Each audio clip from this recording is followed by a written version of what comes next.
friends, my name is Evelyn Joy and welcome back to my channel. I wanted to share with you this recipe that I just made up, but I'm sure plenty of people have made stuff like this before. It's basically just a beef and vegetables and noodle soup. So what I did was I was given a big chunk of meat a while back and I cut it up and divided it into Ziploc bags for making soup. So I put it in the pot to boil for a long while till the meat was starting to turn brown on the outside. Then I started chopping up 3 of these green onions, with the exception of the end, the very end of it I didn't put, and I cut off any brown, and I chopped it up and put it in here. So it started smelling good in the air, you know. Then I put some peas and carrots, not the whole bag, but maybe a third of the bag. You can put as much or as little as you want. You could put different vegetables too if you wanted.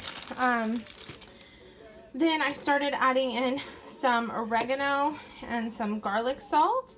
I'm using garlic because it's really good for your immune system, and you don't have to use garlic salt. You could use regular salt, use whatever you have. That's the idea of this. I'm throwing in the pot what I have. So I have a lot of ramen noodles. I'm trying to make recipes with ramen noodles for my family and to share with you guys. I put 3 bags of ramen noodles, but I kept the flavoring packet and saved it for a different time, for a different recipe. I can save the flavoring packet because I have the meat in the water. I don't need the meat flavor packet, and I already have the salt in the water, so I don't need the sodium that's in the little flavor packet. Save the packet. I save it, look. I save my packets in a little container like this, so that later, let's say there's a meat shortage or we don't have money for meat, I can still make a beef stew using that flavoring. So save your packets. Don't throw food away, right? And that packet is food. So I thought I would just share that recipe with you.